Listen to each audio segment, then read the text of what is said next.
Hello, everybody, and welcome back to General Geekery. I almost said go figure customs. I really have a hard time doing that because I do the tutorials on this channel, and we do General Geekery, and I always get it wrong whenever I do that. With me, as always, is JD. Hello. Pointed it the right direction. Now he's below me, so we'll see how this works on YouTube. And joining us today for our month-long spotlight on customizers. We're going to spotlight one awesome customizer every week. I'm going to try this. Let's see how this works. Mike from Keep It Clean Customs. Oh yeah, look at the product placement, man. My God, he's got a T-shirt and a mug with his custom logo.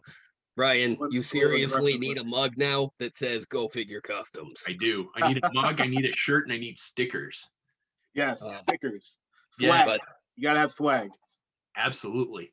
But Mike, thanks for joining us. This is really cool. So my pleasure. Thank you, fellas. I appreciate it. Not at all. Mike was on the original audio podcast with us.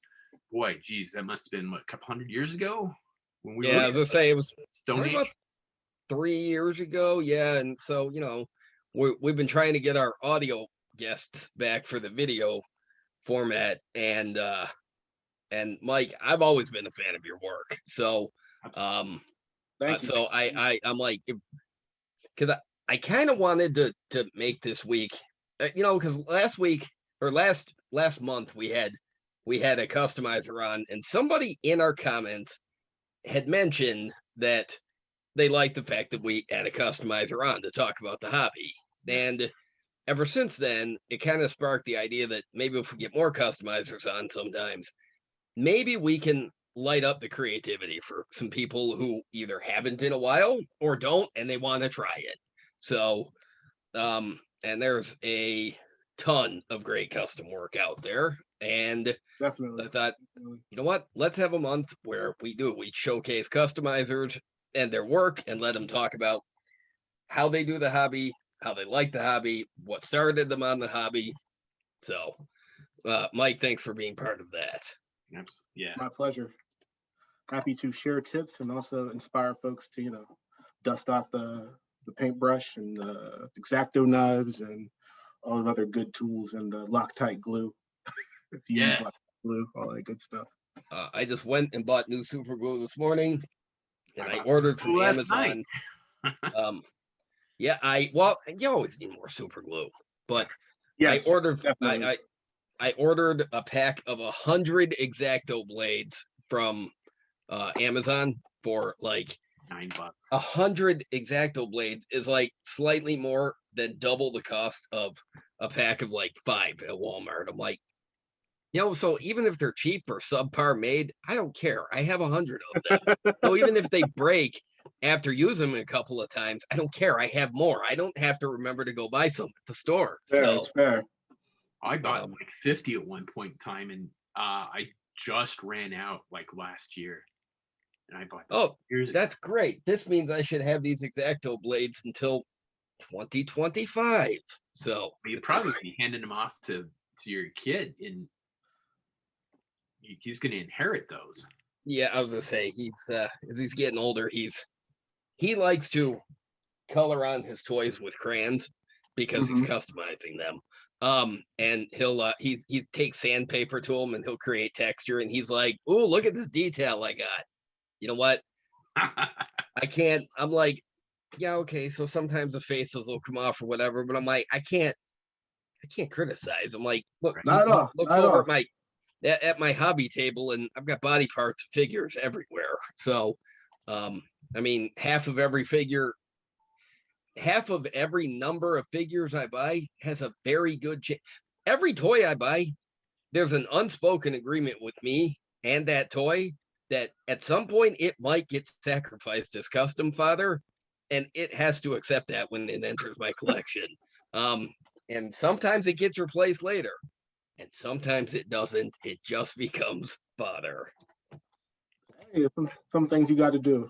I think also too with kids, it's an unspoken agreement that whatever I get off the shelf, that most likely one of my kids is going to be able to grab it and be able to do whatever they want with it. So just to keep things light and not too intense and serious. That's true. I mean, I open everything I buy. I play with my toys. I'm glad the kids do too. And it's great because whenever you buy something that you used to want to buy, but you buy a vehicle just for the pilot. Well, chances now you got somebody that they might want the vehicle, even if you don't. Or you buy a 2-pack of stuff and you're like, I only want that one. Well, that kids are happy to take the other thing off your hand. So, Yep. That's accumulated a lot of things that way. But fortunately, there's also eBay as well to to offload things and keep the cycle going, and let new stuff come in, old stuff go out, fund the new stuff coming in, all that good stuff. Yep, and you never know what somebody out there is looking for. Yep. Just trying to get rid of some of my old 25th anniversary G.I. Joe figures. I got a bunch still on the card. So I put a bunch of them up on Facebook and some of the groups. And I mean, I got some, an army builder set of snow serpents and some paravipers and some eels and a couple of the really early snake eyes. And the 2 figures that sold were gung-ho. I sold 2 gung-ho and that's it. I mean, it's not even a decent figure, but one guy's like, it's the last figure I need to complete my carded set. It's just like, I was like, I'm never gonna sell these figures, the gung-ho figures. These snake guys, they'll go like that. The eels, I've already had seen people saying they want eels, and then the snow serpents, I was like, nah, they'll go quick. Gung-ho twice. That's it. That's funny. Yeah. Well, of course, you never know too, because sometimes I go on eBay and I'll find something that I'm looking for, and I don't like the price, but they'll have that box that says accept offers. Sometimes that bugs me because you put in an offer and it auto rejects it. It's like, well, what are you taking offers for if what you really want is the buy it now price? But then sometimes I'll make an offer, and sometimes I'll lowball it just a little bit, and of course, then I'll get an email that says your offer is accepted. It's like, wow, okay, they've been holding on to that for a while. They're probably just glad to get a buyer for it, so they get rid of it, and I win. I got a deal on it because it's probably something that, like Brian's figures, nobody else wanted it, but I needed it for a customer or something. Yep, exactly. Definitely been on both ends of that. So it never hurts to shoot your shot. See, if they'll take that offer, it's a couple bucks below the buy it now price. So yeah, that's usually what I do when I'm selling stuff. Is I'll set a buy it now price, but I'll set a what I'm willing to accept. Yep, exactly. Because people will just shoot that $5 price and be like, oh, and then they'll do like $5.50, $5.75. So you don't want your time wasted. Well, I kind of look at it this way. The way the postal rates have gone up in the last couple of years, shipping is more expensive than it ever was. And sometimes what they'll have the thing listed for and what they'll list the shipping with it. And sometimes I'll offer a little under what the shipping already is. So if they accept it, then I basically just save myself on the shipping. Yeah. So yes, sir. That is part of the hustle. Yeah. So well played. Yeah, I'll usually guesstimate what the shipping is and then kind of add it in there and then say the shipping is free. Another part of the hustle, well played as well. You guys are vets in the game. Yeah, exactly. Showing your stripes. Exactly. So, are you working on anything at this point in time? I cautiously peck away at things. But I did bring some things down. I have a 3D printer. I have an Elegoo Mars. So I've been printing out oh boy. Let me this isn't printed out. This is a custom, but this is something I've been working on. It is a cryo zombie chamber. Oh wow, shit. Look at that. Boss fight, like blue translucent zombie goodness they dropped. So I got a little inspired. I had this chamber from a Japanese RoboCop playset I grabbed a couple of years back. A Japanese RoboCop playset. That's random. It was weird to come across that on eBay. That's really random. I've seen RoboCop figures, lots of them, different scales, different formats. I've never seen a RoboCop playset though. That's interesting. Yeah, me neither. And I saw it on eBay. Didn't have a lick of English on the box, and I said, you know what, I'm gonna get that. It was at a good price. Nobody else knew what it was. Yeah. Go ahead. Some of the coolest stuff is like that. I have found the best Iron Man and War Machine figures in 3 3/4 inch scale. They're just slightly above 4 inches, and they're from some weird Japanese company that nobody's. The Kyotos. What's that? The Kyoto ones, like the figure arts, like they're a little chunkier, a little bulkier. Yeah. They have the ball joints, so you can do a little more gnarlier poses. Yeah. And nobody's seen them, and they're usually for a good price on eBay. Mm-hmm. So I mean, it's amazing what's out there if you just like sit down and take the time to do a little digging. Yep. And also you can set up those wonderful automated alerts, so you can search for keywords and get those emails and get a heads up on when something you've been looking for dropped. When you're browsing your inbox in the morning. Yeah. That's it. Yeah. I knew that was a thing, but I've never tried it. Yep. That, and you also know about searching completed auctions too, right? So you can kind of get it. Okay. Yeah. How much stuff's like really going for. Yep. To go back to the chamber, there's also a platform that goes with that. Holy shit, dude. And I used a printer tray to kind of support it. This was actually printed someone else's file. I believe it's Second Dynasty. It's a still file I purchased from them. Oh, cool. Did a little control console, and this all comes apart because trying to be mindful of having things that are modular so I can put them away and not have things out all the time. That's a great idea. This is just a printer tray, so underneath I put like pipes and stuff. So holy crap. You know what? I've got a lot of patience for sculpting and putting figures together. Like I'll rifle through a parts box for an hour looking for pieces and parts, and I'll sculpt and I'll paint and I'll super glue and all that. But it's for the figures. Whenever it comes to trying to do a diorama or a playset thing, it's like there's a line of where my patience ends, and it seems to be at the very beginning of the part with the playset and the diorama. I have no patience for it. I want to, because I see things like that. Yeah. Or I see like the warehouse setups that people make for their photos, and it'll be like stacks of crates, and it'll have the metal wall or whatever behind it. And I'm like, that's so cool. I wish I had the patience for that. I've tried large scale dioramas twice and finished neither of them. It's a black hole. It's a black hole of effort and patience. So I am slowly trying to just break things down into manageable chunks so I can just, have that sense of accomplishment when I complete something. Actually finish it. Yeah. Yeah. Exactly. I hate when I start a custom and I'm getting there and I'm making progress, and then you get to that point where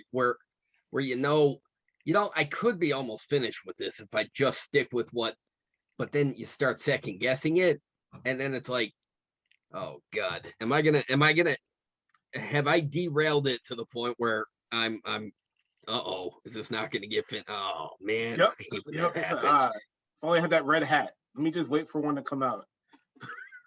Yeah, or let me just change the paint here.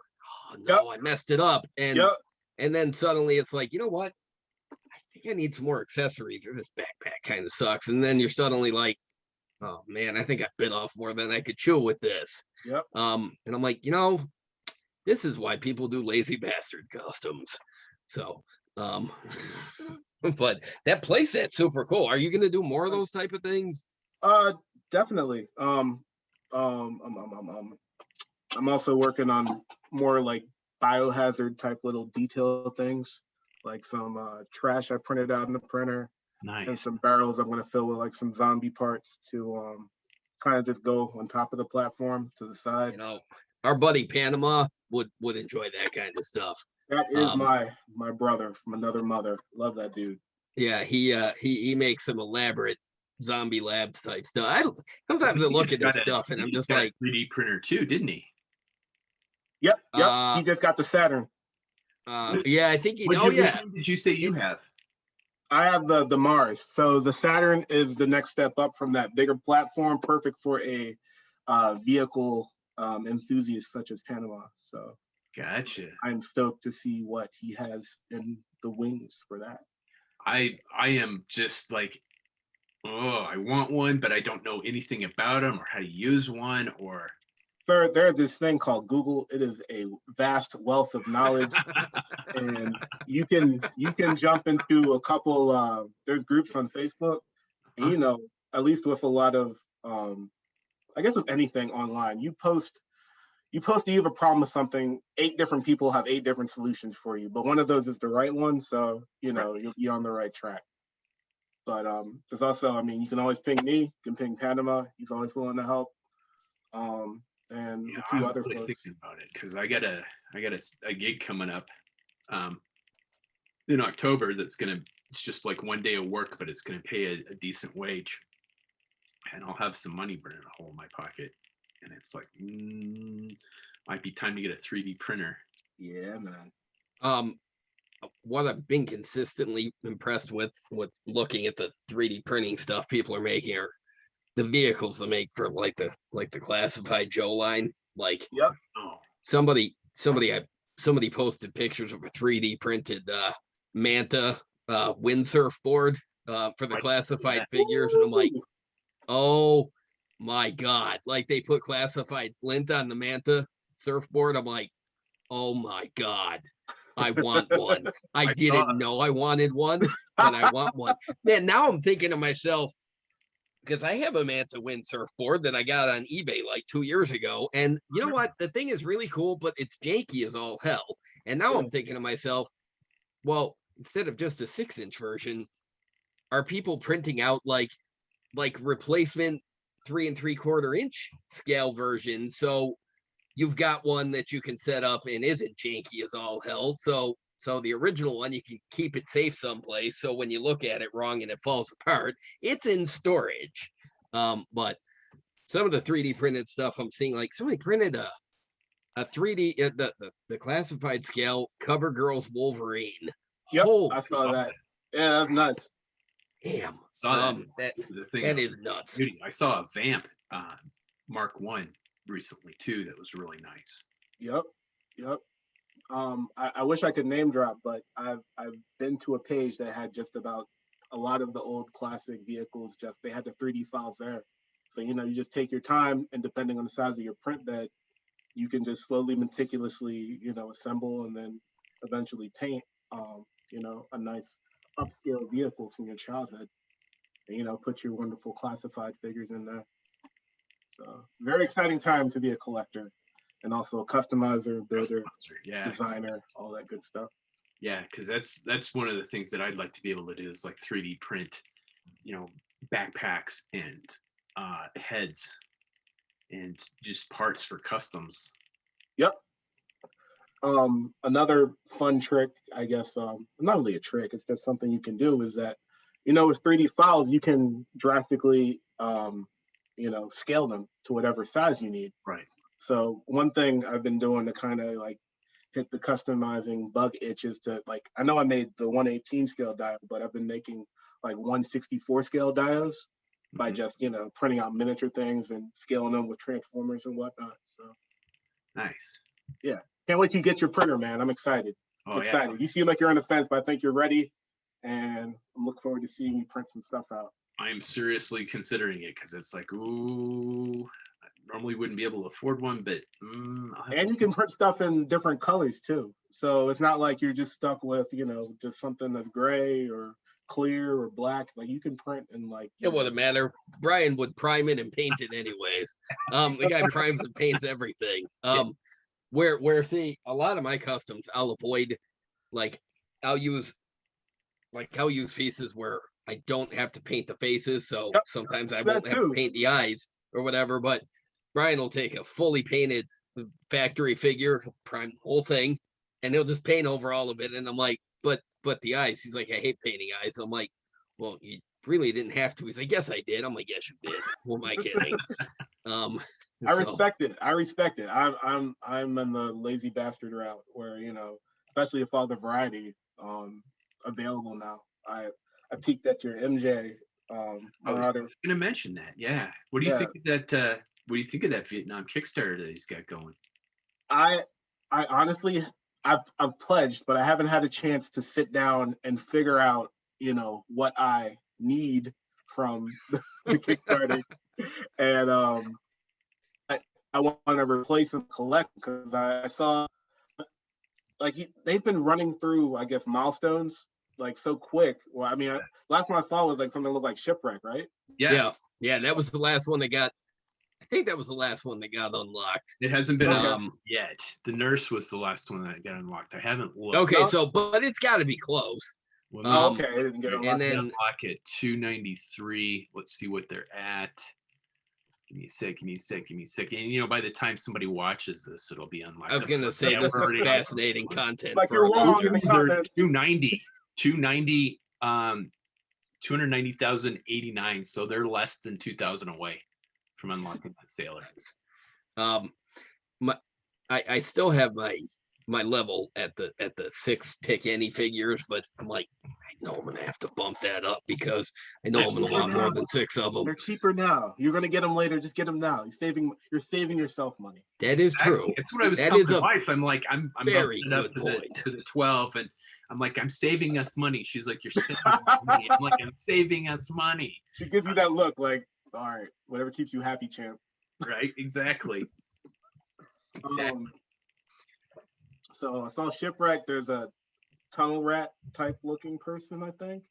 There's a roadblock type looking person with the vest. Yeah. Falcon too. Yes.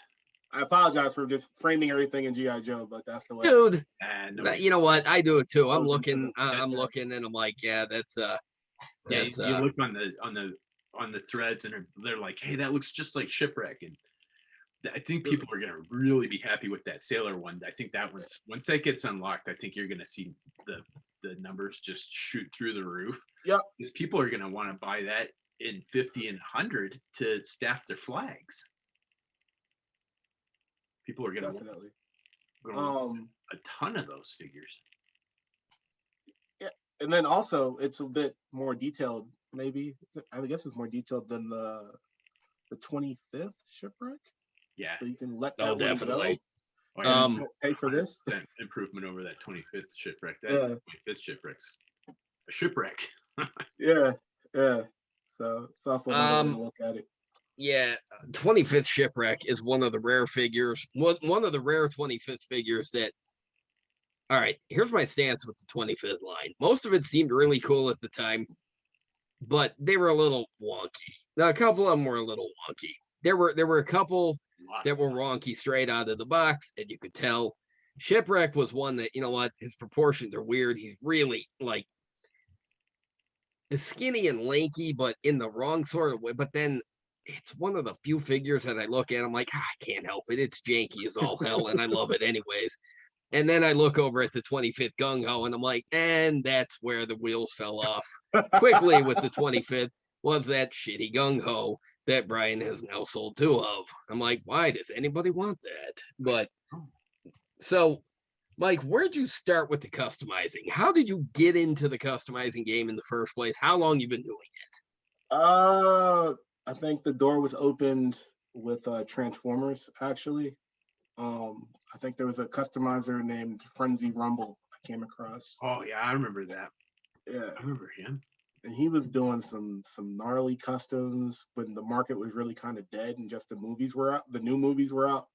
And a lot of the G1 characters weren't getting represented with updated molds and designs. It was more like the offshoot things they were trying to do with the brand, I guess. So I started dabbling with like Sharpies and whatnot. And then eventually I transitioned to G.I. Joe. I think I went to Marshall's and they had a 25th G.I. Joe on clearance. Wow, Like, how'd you find "Get one." anything in Marshall's? It usually looks like the apocalypse in Marshall's. This is back in like 2009. Oh, back when they were still cleaning up the stores. Now it just looks like a bomb went off. Yeah, They never yeah, bothered to yeah. clean out the fallout. It's scary in there now. But yeah, I grabbed the Cobra eel actually. I think one of the red ones. Is it an eel? Nice, yeah. But yeah, I grabbed one. I was like, I'm just gonna get this, and then next thing I know, there were more. yeah, I had a ridiculous collection and started painting stuff, and I found his tank, and then started making friends, trading notes, and this is a wrap. It was a good artistic release, and I love the fans, I love the fellow artists, and it's a good boost in nostalgia, I guess, because a lot of the old stuff is coming back with better engineering and better design, better engineering, better paint, and then we also have this media coming in too with everything, because like just this morning I was watching the Transformers update they put on Netflix. So I'm partway through the second part of that. The was it the Earthrise part? I'm halfway through that. I haven't gotten through it yet. It's kind of one of those. It's very cool to look at, but it's also one of those things. There's a lot to look at on the screen. There's a lot of detail. There's a lot of. Sometimes I'm not in the right headspace to just sit and just watch a thing. Like sometimes I like to have a thing on while I customize or whatever, and that is not one of those things that I could just have it on in the background because I'm constantly backtracking and rewinding it, and so I haven't quite finished that one yet. But I did see that the whatever the new one is, the Beast Wars, kind of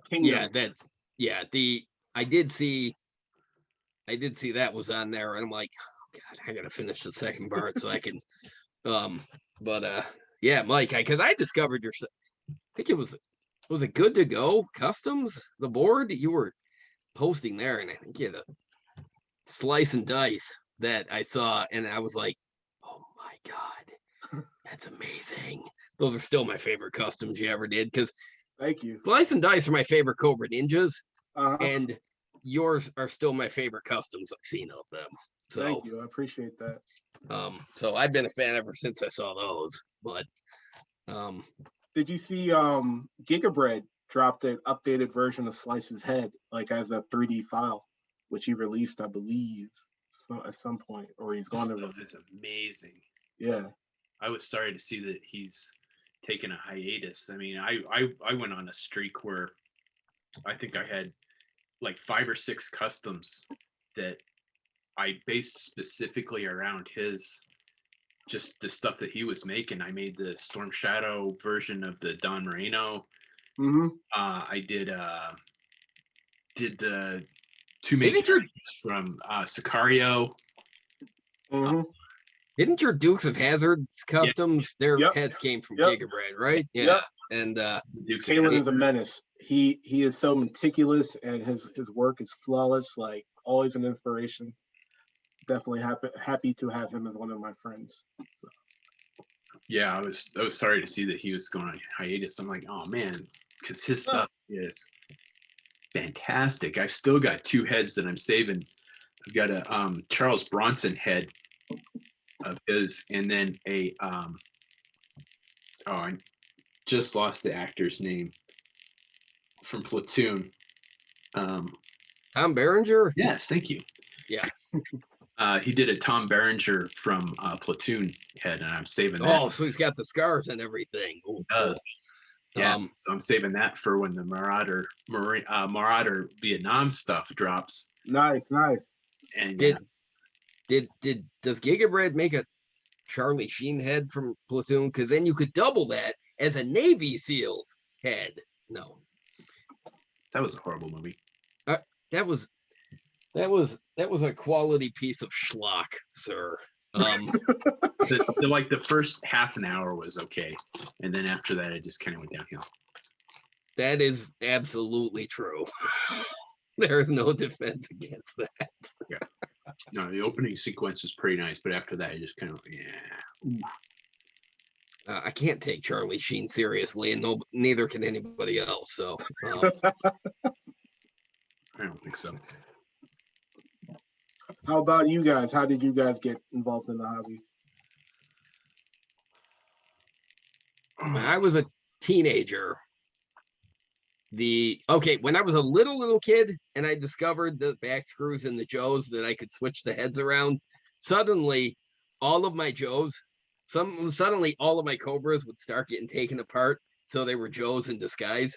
I just take the Cobra head off, and they were, because the Sunbow cartoon, everybody was always going in under disguise. Right.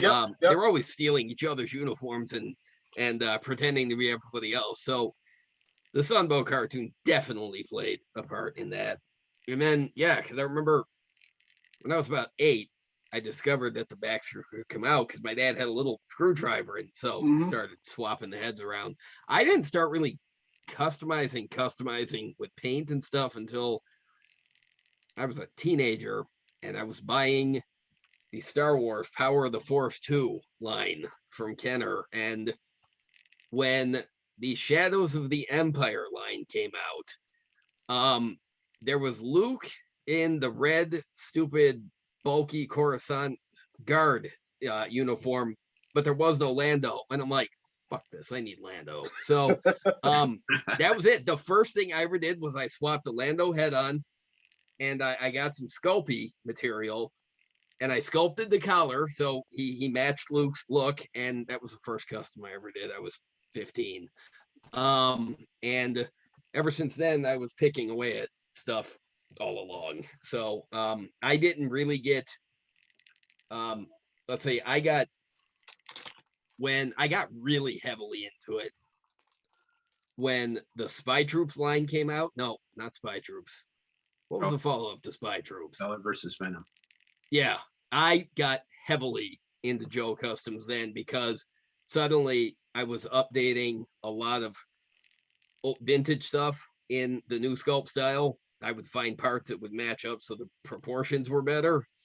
And then right at the tail end of that, the DTC era, my former buddy, Sean, introduced me to the green stuff, sculpting stuff. Oh, after that, I was sculpting slightly longer torsos, so they were more in proportion with each other. But yeah, it was the Valor versus Venom to the DTC era. I was full on into it, and I never stopped. Nice. Let's see. I got into it. Same thing. Same with JDA. My dad had a jeweler's set of screwdrivers, and I figured out that I could swap stuff. So I think most of my Joes ended up in a bucket in just parts, and then I would just like sift through the parts and put stuff together.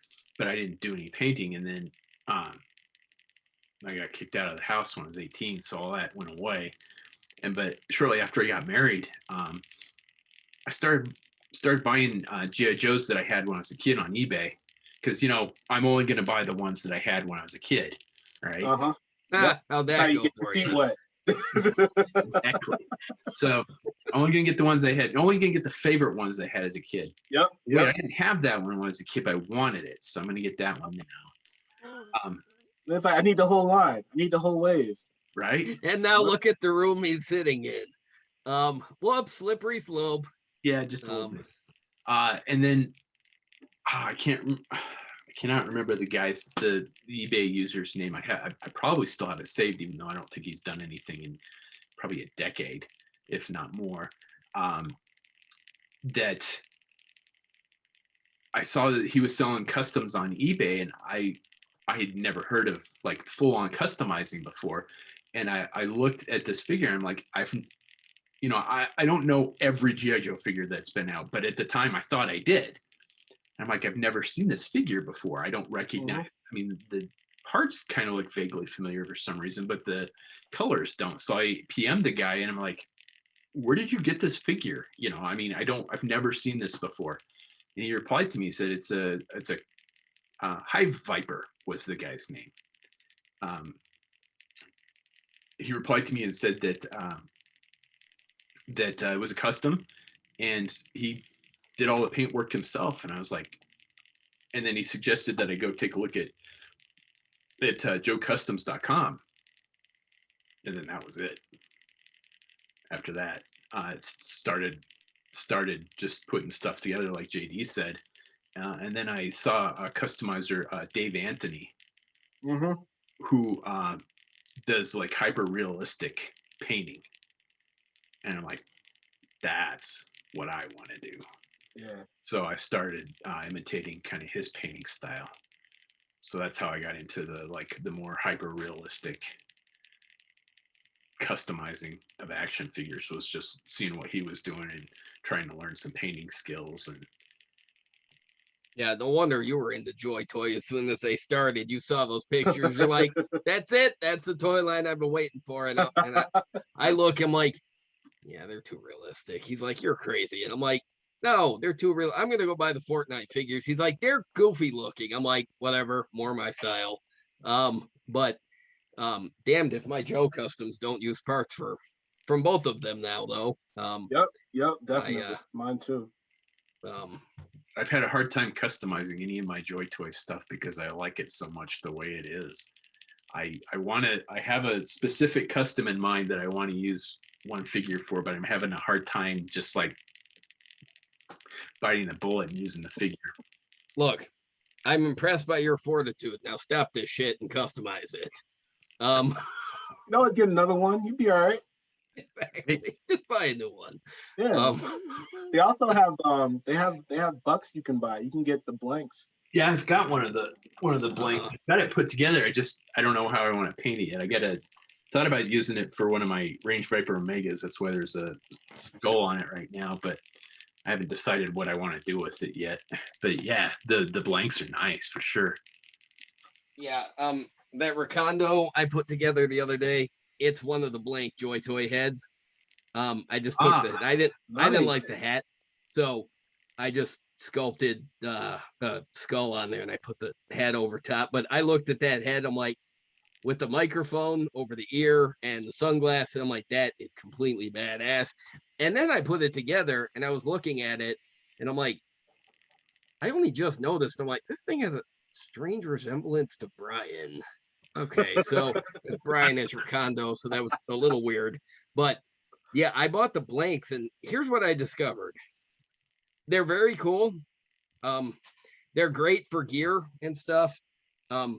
They're shit for putting together. Like I'm putting the arms together. I'm like, this is a pain in my ass. Yeah, I didn't even bother. I just grabbed all the gear and filled the box. I'm like, I don't have it. So I've got one of the figures like halfway put together. I'm like, no, I don't have the patience for this. It's a nifty idea, but I feel like they're ideal for customizers for gear and parts and stuff. But actually just putting the figure together from the ground up and then to turn around and paint it, I'm like, no, I don't think I'm gonna. That's exactly my customizing process, so it works really well for me.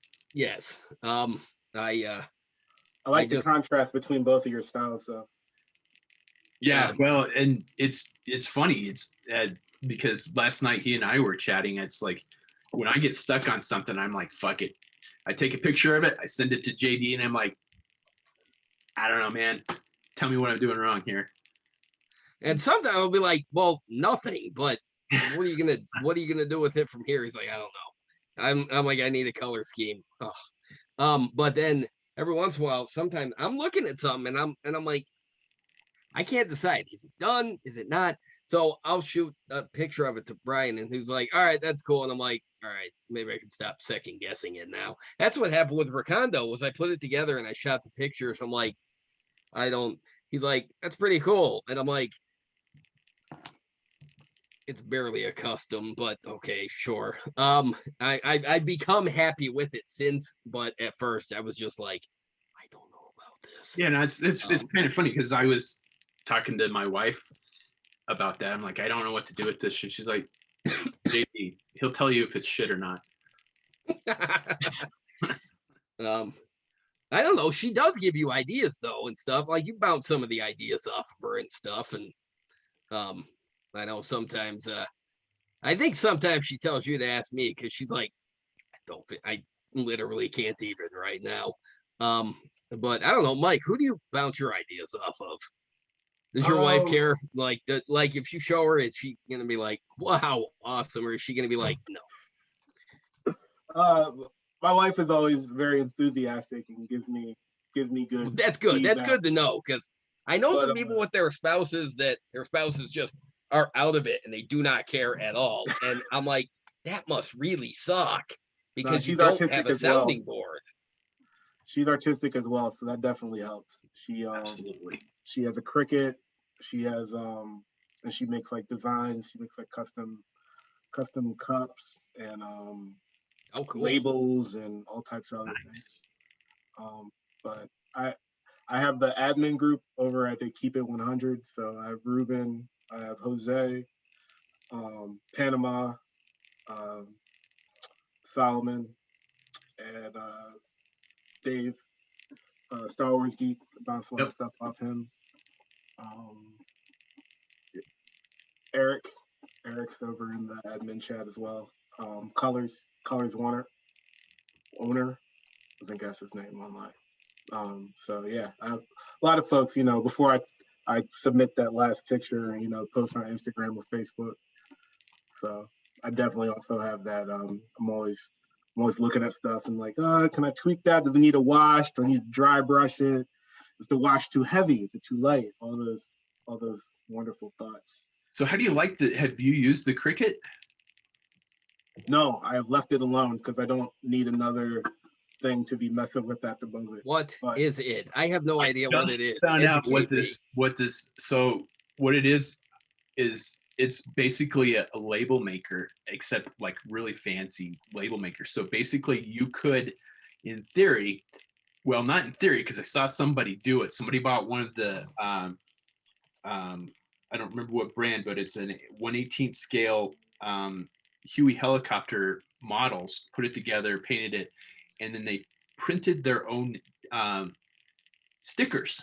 So not water slide decals, but like the stickers that you would get from like like the adhesive back sticker, like the sticker sheets you get with the Hasbro vehicles, right? Yes. Okay. You can do that. You can also make stencils too. So you can make adhesive stencils and then go back, spray paint on top and nice. Do things like that.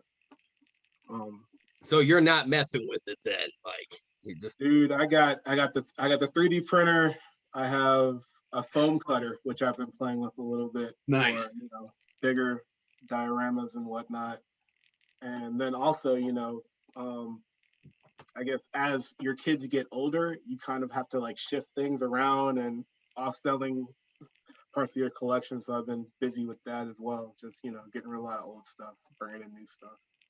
So I didn't want to be like just making decals and just going deeper into the void. It's just one more thing. Yeah. Talk about a rabbit hole. Yeah, man. But eventually I think I'll be there and I'll keep you guys posted. And I'll be curious to see what you come up with. I can't wait to see what else you're going to make, like playset diorama wise. Because I mean, like, and when that thing you showed us is done, like when I can't wait to see what the finished product's going to look like. Thanks, man. Because the detail you put into your stuff, I'm sometimes just astounded by it. Oh, yeah, so I got a question. So like, budget's not a problem. Skill level you can learn as you go, kind of thing. So nothing's like off the table, right? We all have like one idea for like a large scale diorama that we would like to build for ourselves. What would yours be? Can we narrow it down to like a specific line, I guess? Or I guess that really doesn't matter. It'll just be an environment. Yeah. It would probably be just like a large kind of like rainforest diorama with like probably a beach, like a water side to it, but then also like a jungle type of thing. So it'd be like on a table and I could position figures and vehicles on it in different angles to show like, stuff in the jungle or stuff coming into the jungle or out in the water. So yeah, I think something like that. I like the contrast between like, like a military vehicle and like the beautiful tropical foliage, sand of the beach, stuff like that. Nice. No, I like that idea. And I've seen that you can like make like the fake water. So it looks like, it's like resin, but it looks like water. And yes, sir. These model builders, and they're like, it blows me away with some of these, the the train scale modelers do Yep. with terrain. It's just amazing. Have you seen the videos where they take like wet toilet paper and do like the waves from like the water coming onto the beach? Like that's really gnarly. I like seeing those. No. And then like it kind of like dissolves a little bit, so you get like that white foam, and then they pour resin on top to kind of solidify it and give you that look down. And then they do like different layers of resin, so you can Oh my God. add some fish, things like that. Oh man, yeah, that's impressive. That's very involved. Like I look at those. I look at the scale railroad model stuff, and you know, sometimes you go, they're nuts, man. Yeah, like I went to, there's a museum I went to the one time for local history or something, but they had a room set up with a replica of one of the train lines that used to go through one of the neighboring cities, and it was set up to look like this place did back in like the 50s or whatever. And they had the pond, and they had the trees, and they had the whole area. And I'm just like, wow, that took a lot of time, a lot of effort, and I'm willing to bet a whole lot of people contributed to this. But it is impressive. It is really cool the way these things happen, but I don't know how people have the fortitude for it. My brain just tends to move on. Like I'll get a thing. Like I can't even customize like a whole team of guys. I used to be able to, but even now I can't anymore, because I'm just like, I get a few things done and then my brain just moves on to something else entirely. Because back in the DTC era, I remember I made new updates to all of the DEF, and that was my squad, man. I see, I love them, and yeah, I made all these, and then I started with the 25th line, and I started to update some of them, and I got Bulletproof done, and I got Barricade done, and then I started Mutt, but he didn't come out quite the way I wanted him to. And I started Cutter, and I'm just like, no, the only cool Cutter is the one Hasbro made, and he sucks otherwise because it's Cutter. You got those life vests coming from the Vietnam Kickstarter, so you can dive back into Cutter. Oh, definitely. I'm like, okay, see, now that's a cool life vest, because the vintage Cutter, he's just goofy looking, and but then the DEFer, he's awesome, and then looking at that Vietnam Kickstarter Sailors life vest, I'm like, okay, yeah, that's pretty cool. But I mean, I did start last year when I was out at Brian's. I dived back into the modern customs, so I was trying to make my Eco Warriors because I wanted the full lineup, and I did the lineup, but I got hung up on, because I made two custom characters that were additions to the team. And the team is still not done because one of my characters, I'm so hung up on it. I'm just like, no, this is not happening. It's to the point where I almost wish I almost wish I could see what somebody else would like if they took the character and made, and I'm like, maybe I could just use that because it would drive me nuts. And then I'm like, and the character is. Yeah, why don't you describe the character while we hash this out? Okay, all right. All right. His code name is Antitox. Okay. He is a botanist. It's an original concept. Yes. Oh, he is. I thought you were talking about. No, he's my character. Right. He is. He's I think you've told me this before, and I don't remember. Yeah, I think I sent you the file card text for him. But yeah, he was he's a botanist. He is he's supposed to wear a vest of some kind, and he's got goggles on his head all the time. And I got that far with it. I got the head picked out, and it was great, and it was perfect. And then I found a different head with a different set of goggles, and then that was more perfect. And then I looked at both, and I'm like, no, they're both still perfect. They're completely different, and they're both still perfect.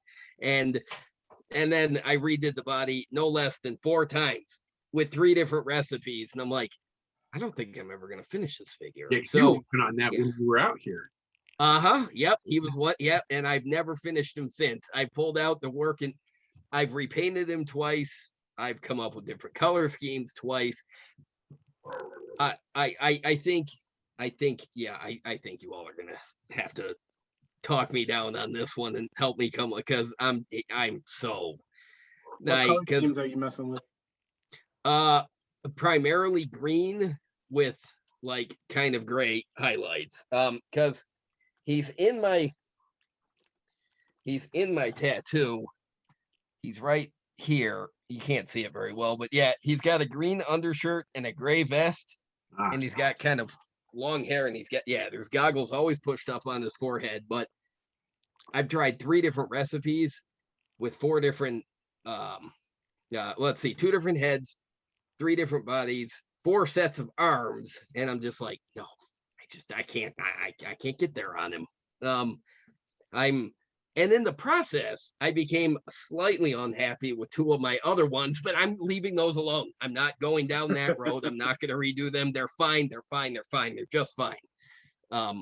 But yeah, this guy, I can't get there on it, and it's driving me crazy. Unfortunately, that's a very short trip for you. That is completely unnecessary and completely true, sir.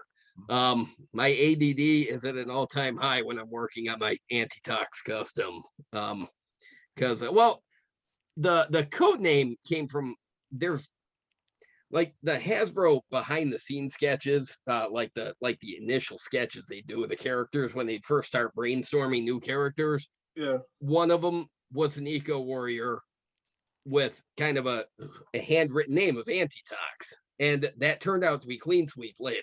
Okay. But so that's where I pulled that. That's where I pulled the name from, because I really liked it as a code name for an eco warrior. But yeah, I've had the image of the character in my head for 15 years, hence the tattoo. But I'm just like, yeah, I've never been able to make the figure a reality. I tried in the O-ring form, that didn't work. And now we've tried him in the modern form, and I'm just like, oh, this sucks. I even looked at, I'm like, well, what if I scratch the itch by doing classified? I'm like, no, forget that. Then I have to do the rest of them, and I'm not going down that road either. So Have to be a vest? Huh? Does it have to be a vest? Not necessarily, but it's got to be more to the effect of, like, I want the green shirt visible underneath whatever he's got. I'm just sitting here looking at one of the customs that I'm putting off because I'm gonna have to start sculpting. And that's, oh god, you hate that. I do. And I just got new sculpting stuff, but I'm kind of Hey, it's Alex. Yeah, Alex Sector from Mask. I was gonna say, what am I looking at here? Okay. But I'm thinking of a lab coat instead of a vest. I like that. I like it a lot. Huh. You know. So that's just off of the that would be the Pursuit of Cobra Commander, I believe. Yeah. Or no, that Rise of Cobra. Yeah, oh, sorry, go ahead. No, I was gonna say, I've never even considered just putting him in a lab coat instead of so he's less. Oh, man, that's a good idea. So it's not necessarily do a white lab coat, and you could do like a light gray wash on that for the bad idea to bring up the shadows, and then maybe like some BDU pants, khakis or something, you know. Well, because I like the idea of him having like the bottom of his protective suit, like he's halfway dressed, you know, but I don't know. I have the piece for that. The waist piece for Tunnel Rat for the like the overalls that he had. Yeah. So you get some thick pants, and then you put the Tunnel Rat bibs on that.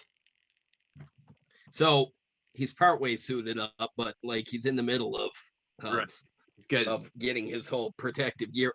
oh, then I don't have to worry about his stupid helmet that I can't decide on either. Yeah. You get a lab coat, you get this, and then I don't know if you guys can see it. It looks a little glared. Yeah, it's bad. I might send it to you in chat or something. But yeah, I was gonna say, if you can, if you want to just PM it to me, Facebook Messenger, I can take a look at it. And Zombie Labs, when they came out, they had a figure with a lab coat too. Just another option that's not with the lab coat kind of flailing up. It's just I think that's probably going to be your better option than what I'm dealing with, because the one from Cobra Commander has texture on it. Yep, so, that too. You don't want to sand all that.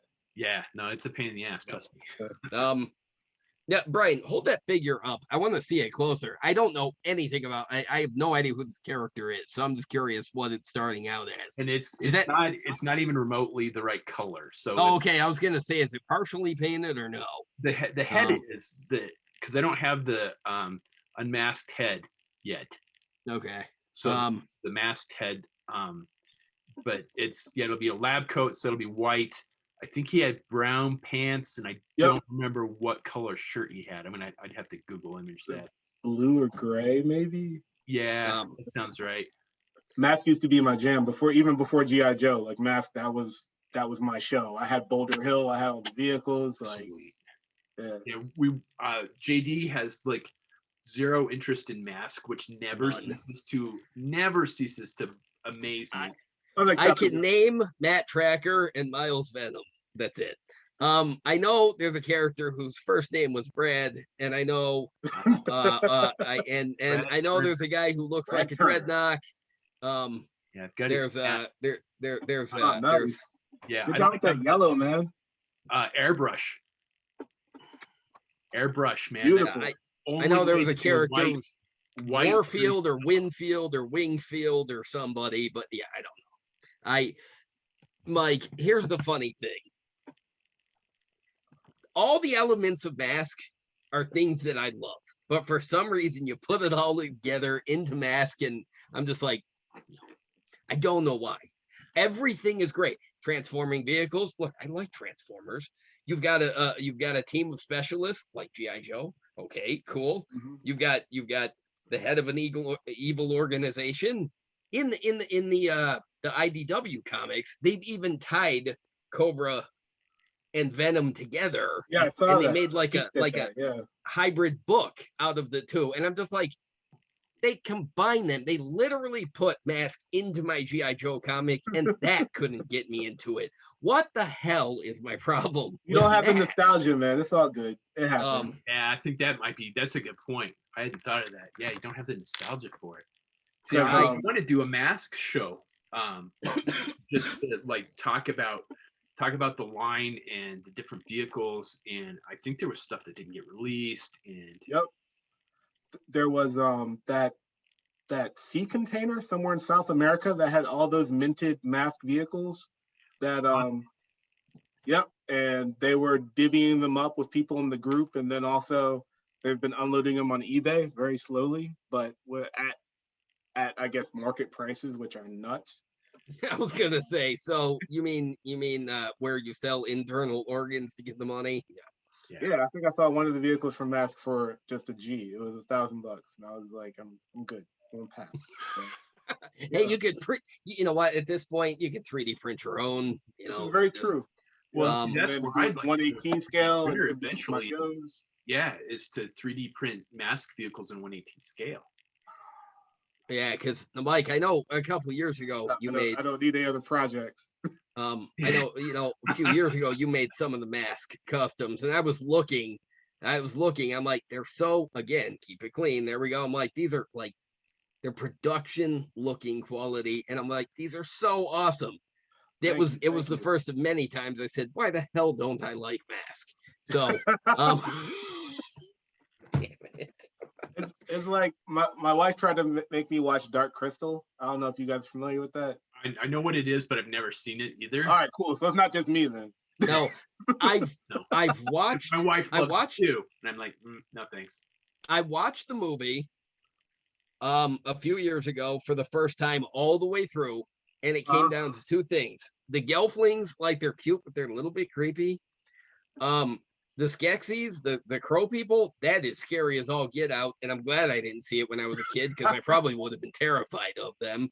And then I'm like, okay, that was pretty cool. And I understand why there's a lot of nostalgia attached for it. On the other hand, the DVD was one half of a set with Labyrinth. I've never seen Labyrinth all the way through. I literally can't even. I watched it a couple of years ago on the plane to Ukraine. I can't. I've tried twice. I'm like, I can't even with this movie. I'm like, I do not understand the big deal. David Bowie's cool, but I'm like, this is I don't understand. But I got all the way through Dark, and I'm like, okay, that's pretty cool, and I get it. And then was it last year or the year before, Netflix put out that prequel series that was, and I started watching it, and one episode in, I'm like, yeah, I don't care that much. I'm like, this is really super detailed and really great background on the car, and I'm like, for a thing that I just have no attachment to at all. I'm like, this is very detailed, and it was another thing where it's like, no, I gotta pay too much attention to this. So yeah, it's cool and all, but yeah, I didn't see it when I was a kid, and I'm really glad, because I don't think that would have gone well for me. So your wife is into it then, and Emily's into it then. Well, so you're both like, yeah. Didn't they just do a like a sort of a sequel? Yep, that's what JD was talking about. Yeah, the prequel that dropped. But then I don't think the second season got funded. According to nope. I remember reading a few months ago that Dark Crystal was canceled at Netflix. I'm like, there was a lot of hype around it, and I saw a lot of great feedback on it, and I'm like, boy, that must have been expensive to make, because Netflix just said. Jim Henson's daughter was involved with the production or the directing of it. I'm not quite sure which, but she was involved in the project as well, which was pretty cool. But of course, Netflix tends to be a little bloodthirsty when it comes to canceling their own series. Well, I think Emily was saying, and we've talked about it, it's like if it makes it to a third season, it turns it into like a regular series, and then they're obligated to pay the actors more or something like that. Oh wow. Yeah. So this is why things don't make it past 3 seasons. Yeah. So this might be why the Netflix Transformers thing is now finished, because the Animal Kingdom thing is on there, and they're probably like, nope, bye. Well, watch it, then we'll talk. Okay. Well, again, my firstborn has been listening to the conversation. Here's the text that I got from them. SMH, just let me draw Antitox or something at this point. Thank you. And then tired of hearing about it. And then the next text was also, I think you should talk more about your OCs for my entertainment, you fucking nerd. It's great. Thank you, 17-year-old firstborn, for your feedback. I love you.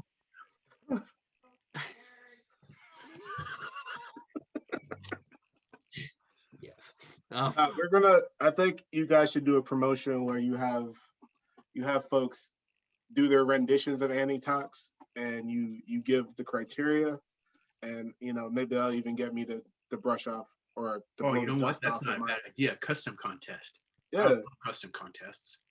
And then you guys, showcase the different galleries or videos. People just make short videos or whatever on the show, and then you kind of, come up with your own idea. Then you unveil it. And you're like, this is what brilliant idea. I love finally. that idea. I do like that idea. I love that. Because I one of the things that I love is a custom contest. I mean, JD and I are doing our second annual one right now, where we do a challenge. And well, it's funny because I asked about, do you have people to bounce ideas off of, or if you can show your, because Brian and I, we challenge each other to these things. We give each other this list of these things, and we pick whatever we're looking for, and then we start working on them. But we can't show each other. We can't tease each other. We can't do anything that's going to blow the secret. Right. So, and we're the ones that usually share stuff with. Yeah. So usually he's the first person I'll share a thing, and I'm like, oh my God, he's the one I can't show. So last year, Sean Grogan was my sounding board for some of this stuff. My girlfriend Tanya, I showed. I wasn't with her yet. So this year I've shown her a little bit of the stuff, but I didn't have last year, so I only had Sean. Well, this year Sean's seen some of it.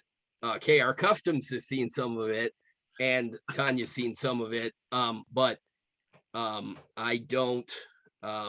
Yeah, Brian's the one person I can't show anything to. I'm like, God, it's gonna take. We gotta wait till October, and I'm just like, oh, it's gonna hurt. But I will say the ideas that I picked spun some other custom ideas out of them. But how it works. Get into the black hole. And I think it's a wonderful idea. A custom challenge.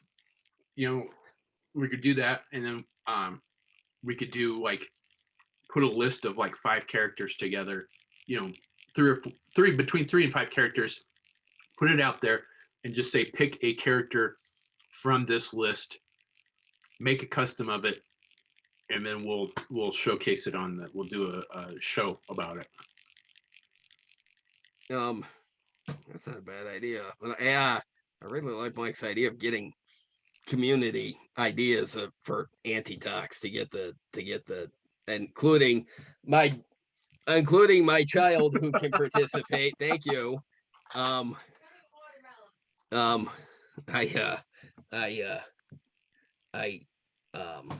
Yeah, they do a lot of art. They do a lot of drawings and stuff, and they've got to constantly, their creative vision just staggers me sometimes, because I'm like, see, my head creates ideas, but then I have no ability to get them out of my head. I can't draw. I mean, all I can do is really paint and put my toys together. And I'm just like, when I was a kid or when I was younger, I could draw. And then in high school, I kind of stopped drawing. You know how they say if you have a talent and you stop using it, eventually it'll go away? That's absolutely true. I stopped drawing it, and after high school, the few things I've tried to draw since, I'm like, yeah, I can't anymore. The only reason I keep drawing is all of my friends draw, and they enable me. There you go. Enable me. But that's a strong cohort of folks to keep you motivated. Yeah, and your art, it evolves and it gets better, and I'm constantly impressed by it, and the color schemes, and they've got color palettes are really, really big, and I can't even with this stuff sometimes. They also enable me to talk for hours about concepts I have. It's wonderful. Which is also good because absolutely. That's how it's exactly what we do. It really is. So I just let me special guest podcast. I just talk for 2 hours straight. I was gonna say you've well, you should do an episode with us at some point. Sure. A whole episode. Not here. So Mike, how many kids you got? 2. And how old are they? 4 and 6. Okay, so do they help you with your customs yet, or not yet? Not yet, but they like to play with stuff. So I've been very aggressive with sealing things properly, and very good idea. They also do this wonderful check with me, and when they want to pick something up, they ask me, "Is this delicate?" Oh, very nice. So they'll go and they'll grab something to be like, "Is this delicate? Can I touch it? Can I put it in the Barbie house?" So it's always cool that they check with me first, but I try to make things pretty durable to the point where they can mess with it, and then whenever they're done, I can just go back to painting it and then put another layer of sealant on it. That's cool. I ship it out to somebody and they're like, "Man, paint chips," and I'm like, "No, it didn't. Leave me alone." What are you using for a sealant? I'm using spray-on Mod Podge. Sometimes I use really thin layers of super glue, I guess, on joints, things like that. I do that too. I get to brush on super glue, and I'll coat, if I've got got a certain part of paint where I've already primed it, or I sanded it, primed it, whatever. Paint still won't stick. I will brush on super glue over it, and I'll wipe it off so it's thin, but it creates that layer, that protective layer, so that it's not going to scrape off. Well, not without really trying after that, but I've done that. I'll do that joint sometimes, but yeah, you got to be super careful with it to make sure you don't lose the articulation point. Yeah, that's another reason why I've gotten kind of lazy with like just finding the right parts and the right color. Not lazy, I guess lazy with prep work because I look more for parts that are already in the right colors, so I don't have to sit there and be like, my piece is done, but I cannot pose it at all in the way I want to. I see like that one little chip, and it's like, oh, it's blue underneath, and that just ruins it. So in my head, but yeah. So bless your heart for repainting entire figures from top to bottom, eyes. My favorite thing to do is paint. When I first started customizing, I mean, that's not even what I call it. I didn't even call it customizing, call it painting. I'm gonna go paint for a while. Yeah. So how do you like that? Because I got in a conversation with somebody last night, one of the customizing tips and tricks groups. He was looking for Mod Podge. He couldn't remember the name of it. My aunt, who died from cancer a few years ago, used to do the where they paint the rocks and then they go set them out somewhere, people to find. She would deal her stuff in Mod Podge. So I mean, how do you like it? I mean, do you lose detail? Does it change the color? Is it a gloss finish? Is it a matte finish? Is it semi-gloss? Tell me more about it. I love matte finish. So my spray is matte finish, or I believe there's also a gloss finish. I also have the thicker liquid kind. So that also has a matte finish. There's also an outdoor version of the Mod Podge for like things like if you paint your lawn chair or whatever and you want to leave it outside. So it's a little bit stronger, so I go with that. But it's a lot of trial and error. Yeah. But so far it's been pretty fruitful. One thing with the spray on Mod Podge is sometimes it'll get a little cloudy, but I think it was Ellie Spry put up the note that if you just heat it after you spray on the Mod Podge, you lose that cloudiness from the spray. So I didn't know Mod Podge was that versatile. Because if I'm not mistaken, isn't Mod Podge usually like if you put like a jigsaw puzzle together and you coat it in the Mod Podge and it keeps it together, right? Yep. I didn't realize it had other functions or uses. Yeah, I didn't either because I only seen it from my aunt and my cousin who were doing rocks, the customizing rocks and setting them out for people to find. So I didn't think that it would be versatile enough to do like the delicate stuff like custom action figures. So I'm a little curious about it. So there's different types of Mod Podge then? Because you said there's like a spray, like a brush on version. Yeah, there's a brush on version. There's a aerosol spray on version which you can get. Should be Walmart, Hobby Lobby too. Yeah, as well. But yeah, you have a lot of different types depending on what your needs are per se. I know I've been playing with Mod Podging the foam for diodes and whatnot. Yes. And then I can spray paint on top because otherwise you put the aerosol spray paint directly on the foam, it'll bubble up and get all crazy looking. Yeah, I could see where that would be a mess. Yeah, I found that out when I started playing with foam a few years ago. And then just like put some paint on it and it dissolved. I'm like, well, that didn't work very well. I have something I can show you that I spray painted some foam. Just give me a second to grab it down. Yeah, sure. I go for it. And now I'm intrigued because this is like the third time in the last couple of days that I've heard about Mod Podge. So might have. And I've never messed with foam, so I don't know anything. When I've been using testers sealant is what I've been using, but it gives a semi-gloss. And like Mike, I prefer my stuff to be matte finish. I've gotten used to the semi-gloss finish, and I don't mind it so much because it kind of gives like a production level shine to the figures. So I've kind of, especially since I card them. But yeah, what do we got here? landing pad made with the bottom of piece from GI Joe headquarters, Yeah. Holy crap. but the brown sides. These Oh, are just wow. like six-pack holders, but I use them as like, lids, Oh, maintenance oh, outfits or cool. something. So, Nice. but yeah, this was more or less spray painted. Then I brush painted some of the details. But after a Mod Podge sealed it. Oh, wow. So it's pretty durable then. Yeah. Huh. Kids can mess with it a little bit to an extent. Huh. But I like that idea. That's interesting because oh yeah, Amazon too. Load up your Amazon carts, Mod Podge, all that Yeah. stuff. I was just gonna say I'm gonna have to look at this stuff this afternoon because I was telling JD I use Tester's sealant and it's a semi-gloss. I've kind of gotten used to it since I card all my customs. It kind of gives it a like sort of looks production, but I prefer, especially like my Navy SEALs, I prefer those to be matte finish. I don't want those shit at all. Model Masters has one too. I have that on my bench as well with all my other paint. So sorry, I forgot that one too. So Yeah, Model Masters has a sealer finish I've used with figures as well. So yeah, I think that's what I'm using. yeah, because I think the Tester stuff. Yeah, I think it is the model in the aerosol can with the little. Yes. And I used it.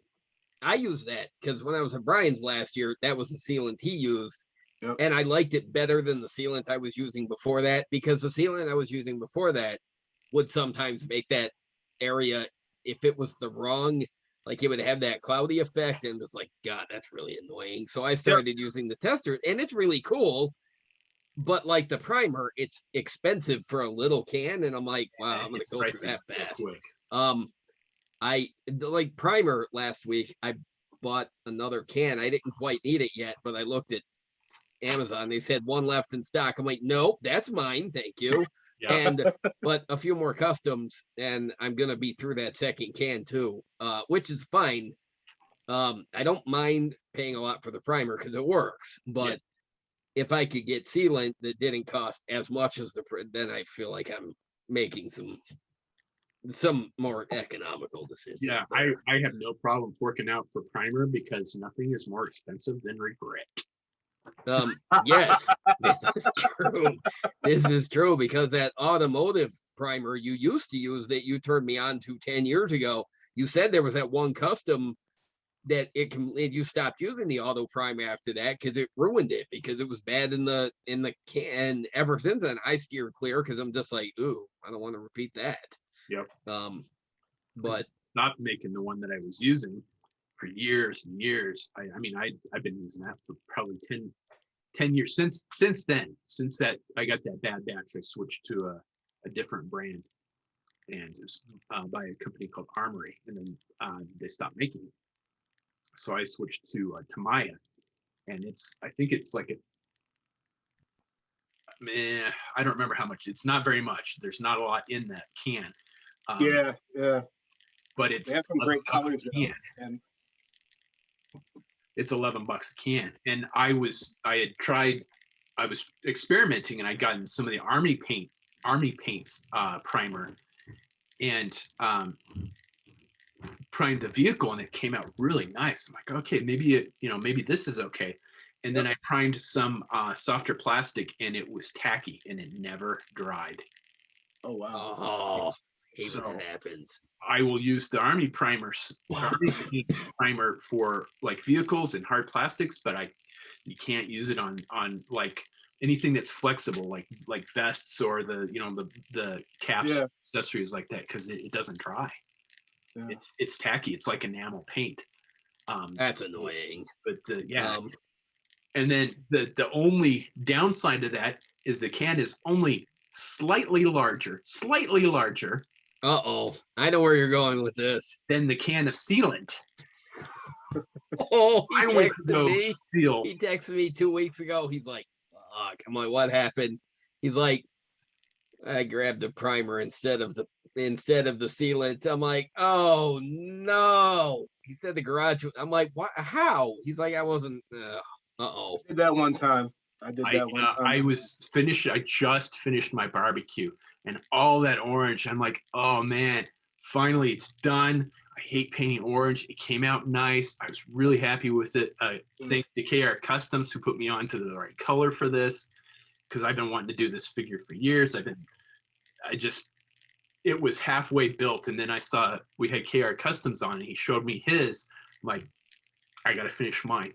So as soon as we got done podcasting with him, I started working on mine. He told me what color to get. I got it done. I'm like, I'm happy with that. I like how that came out. Went upstairs to seal it. I'm like, it was dark in the garage. I'm like, well, it's kind of getting weird. Oh, no. That's painful, man. Yeah. He texted me. He's like, I just ruined barbecue. I sprayed the primer instead of the sealant. And I think I called him and I'm like, okay, here's my suggestion. If you're gonna spray in the dark, tape some sandpaper to the outside of the primer. So if you grab that one, then you're grabbing sandpaper and, put that one down and get the other can then. It was only a semi-serious. Yeah, that's what I did. I took a big a piece of painter's tape and I wrapped it around the can and then put a tail off of it. That's a much better idea than the sandpaper. What did I finish? I'm working on a commission for a self-commission. I've got it done. I just need to do the tattoos of a guy that I was with in Ukraine. This was what he looked like when he was in Afghanistan. That's awesome. And I reached and I picked up the primer, and I'm like, oh wait, nope, it's got the tail on there. So oh, good. All right, good. Having to reprime this, so yeah, nothing cool, more man. expensive than regret, man. Barbecue is real nice too. That's all KR Customs, man. He's the one that put me on to the right color to use. I just put the pieces together. He's the one that's like, this is the color that you need to use for it. So it was all him on that. Nice. But yeah. Have you ever played with Adhesion Promoter? It's another aerosol like spray. I read it on a forum a couple of times, but I use it a lot of times when I'm doing, like, even before I lay down a primer, like I put Adhesion Promoter on all my pieces. No. I didn't know about this. The paint stick to the plastic. They have it in automotive stores like Pep Boys. But yeah, that's another thing I've used just of my OCD and trying to make paint stick to plastic better. Adhesion. I'll send you guys links after. Yeah, please do, because I'm very curious about this. I've never heard of this before. Nor have I. And I feel like it's something that it's gonna enter my routine for because the primer I'm almost always happy with it. And then every once in a while there'll be one part where I'm just like, what the hell kind of plastic did they use on this? Right? But I run into that sometimes when I'm making a custom that will have some Hasbro parts and some Rother stuff. And every once in a while, it's like the plastic is just slightly different, slightly, just a little bit more. And it was the same thing that with the Joy Toy head that I used on Recondo there. I'm just like, it's not quite, because I primered the hat and I primered the Joy Toy head. And I'm just like, why does it feel?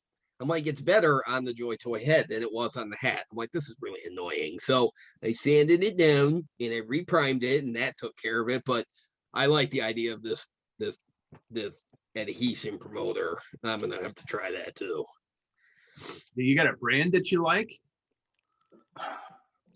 There's two brands, but I honestly, off the top of my head, I can't remember either of them. I have to like run outside and check with my rental can stash. But yeah, I'll get you guys the info. I think there was one that was like Bulldog, and they used to have a Pep Boys, but I switched up to a different brand that they had on Amazon because I didn't feel like going all the way to Pep Boys. Understandable. We have one of those here, but yeah, that's quite far out of the way. Yeah. So and I'm lazy, so yeah, me too. I don't drive any place I don't have to drive to. Ugh. Yep. So if you use the adhesion promoter, do you prime it then too? Yes. Still got to prime because you want your foundation. So right, or colors you put on top you want them to stick and come through depending on what colors you're using. So like if I'm doing light colors, I might prime in white, like things like that. Yeah. Especially because I like a lot of bright colors, so I'm always switching up depending on what I'm doing. And what primer do you like? What primer do I like? It depends on the piece. Like if I'm doing a lot of small pieces with a lot of details, I've been a little bougie in getting the Games Workshop colors. Like they have nice I love Games Workshop paint. I don't have nearly enough of them. Pricey, but it's worth it because it's nice and thin. You don't really have mist sprays that often. Yeah. So I totally co-sign on that. I've been grabbing Plutonium spray paint. So that's something I just get from their website.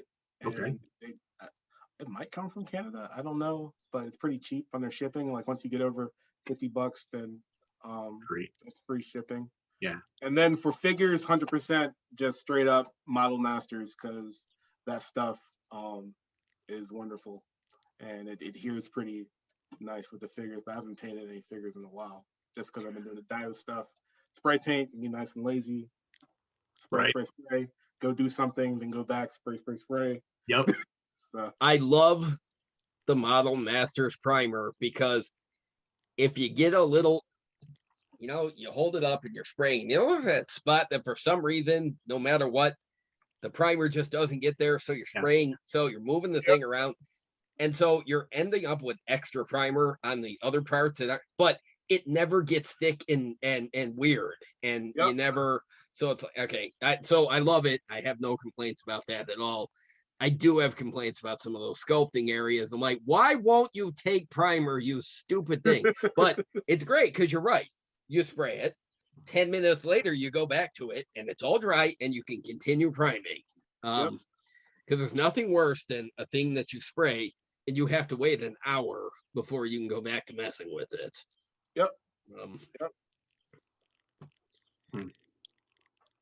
Yeah, awesome. And then just paints. What do you like for paints?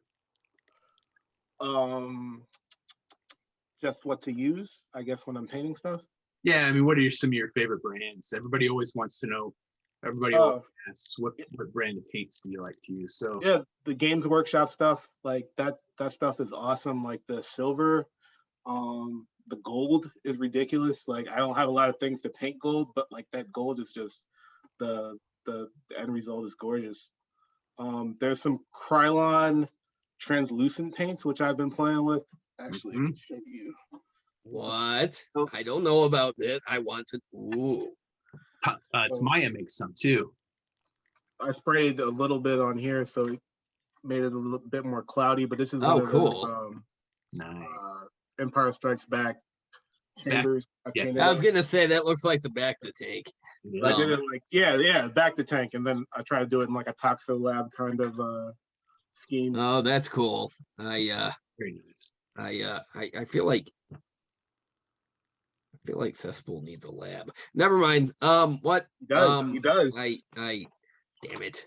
What have I done to myself by putting that out there in the universe? Thank you, creativity. Well, you'll need a new Cesspool custom to go with it then too, of course. Oh yeah. And you need one for lab coat too, so you need to get that Zombie Lab figure and strip them apart. Yeah, because I got the picture that you sent. I'm just like, ooh. Because the Zombie Labs, like I'm aware it's out there, but I don't own any of it except you don't really want to own them because the apps were, I guess they were still learning. I want to say it that way to be correct, politically correct, but to be diplomatic about it. So the quality's not quite there, is what you're saying? No, but the sculpting and design is there because our friends at Boss Fight did it, so everything there is on point. So the Zombie Labs, what stopped me when I first saw the pictures, like after the Kickstarter, when they were actually available to just buy, what stopped me was at the top of the leg, the way they have it put together, the visible seams where and I'm just like, that's really aesthetically ugly. I hate it. But then I looked at the pant sculpt, like the jeans. I'm like, that's really great, but I don't like the leg style at all. But so are they not doing that stuff anymore? The Zombie Labs, is it not? Well, Zombie, I guess with Locker Toys, it seems like they own the Zombie Lab line per se, but it looks like I saw it drop the other day. It looks like they're doing like Wave 2, but it looks like it's more Joy Toy like engineering. And then I know Boss Fight went and grabbed their molds from the factory. I have no idea how this went down, but Boss Fight is redoing the Zombie Lab stuff since they own the original molds to it. So okay, they dropped see, that. now I'm gonna end up with some of that stuff once they redo it because it won't look as janky. Although I did that picture, I'm like, okay, yeah, I'm definitely getting one of those. stuff's already out. The what? Some of that stuff's already out. No, I know what Mike said. I'm definitely getting one of those, but that'll be the only Zombie Lab thing I have until Boss Fight puts out their. Well, they have been. They just dropped the police officer, I guess. Yeah. Last week. Yeah. Yeah. Okay. Okay. The picture. Yeah, I miss a lot of stuff.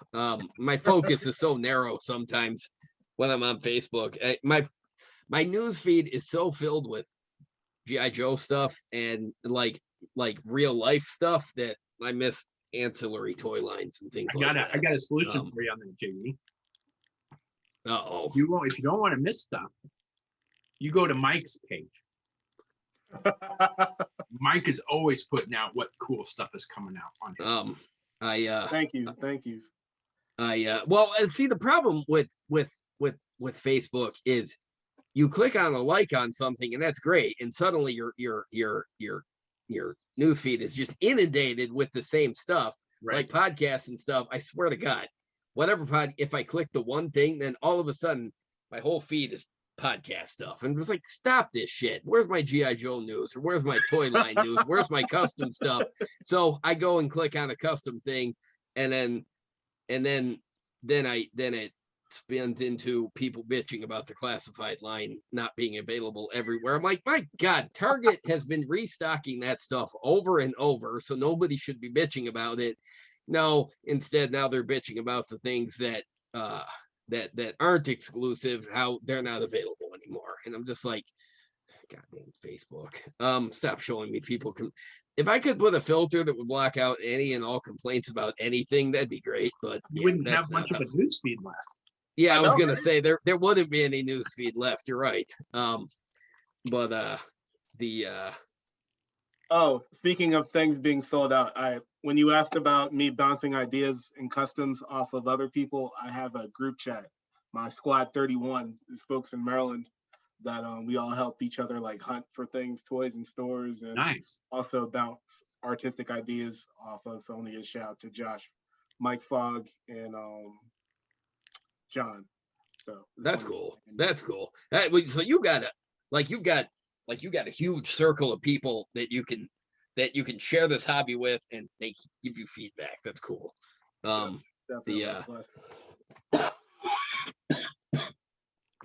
Excuse me.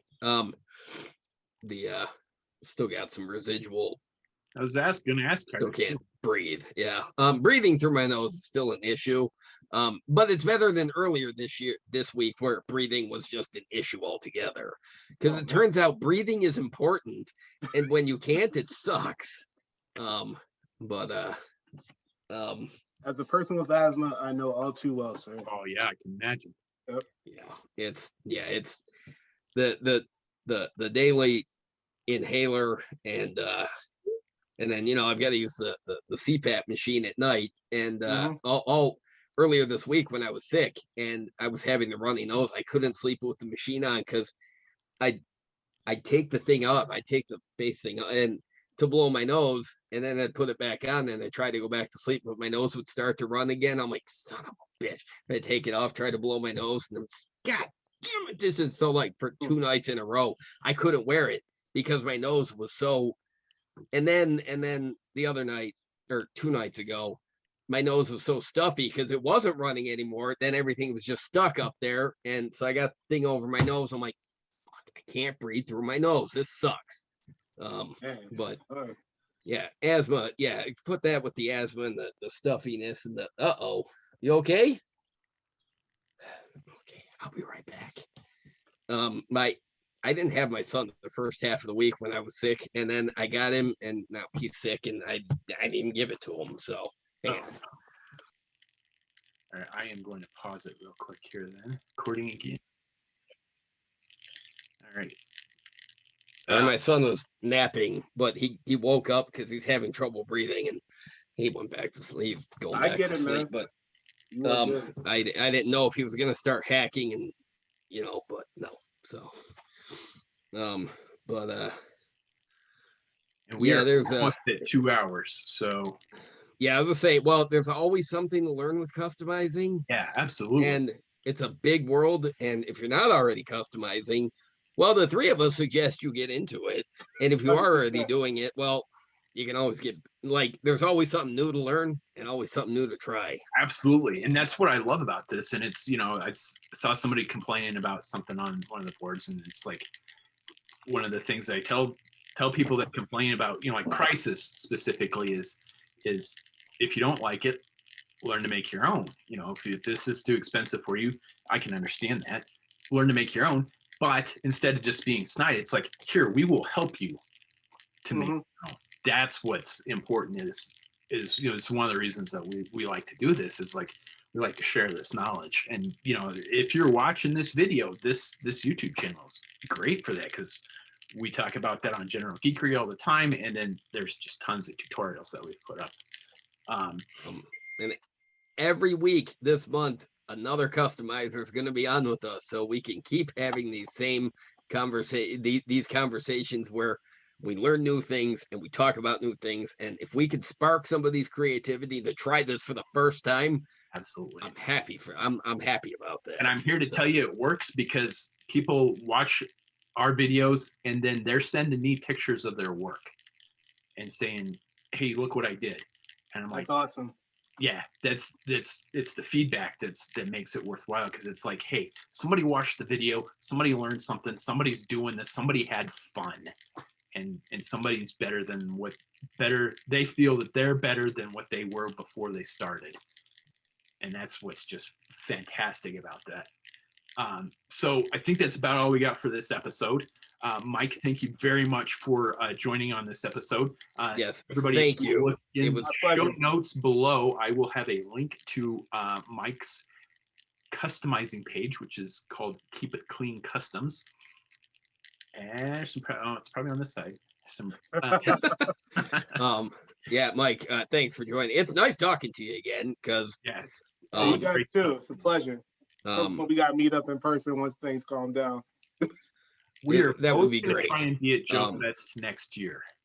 I think I can do that as well. So yeah, I want to, because next year is the 40th anniversary of the Real American Hero Joe launch. So it's like, wow, that's going to be, because Ed even put up a post on Facebook saying who's got ideas for people that we can get as guests to celebrate 40 years of a Real American Hero. And then just like, wow, that would be a perfect year to go to Joe. I have no idea who they're going to get for a guest, but that'd be a perfect year to go and meet up with people. Yeah, so. And I just got a new job here at home, so I'm not going anywhere. And yeah, you're not leaving the country anymore. So I will be here for it. So that is cool. It's the plan, is that for both of us to be at Joe Fest next year at this point in time. See y'all in Georgia then. Yeah, absolutely. So as always, everybody, thank you for watching, and please do that fun social media stuff. Like, share, subscribe, comment below. Be sure to check out Mike's page. It's a good page to follow, not only for his customizing work, but to see what is coming out and is cool in toys. It's like a friggin' news page. It's awesome. And thank you for watching.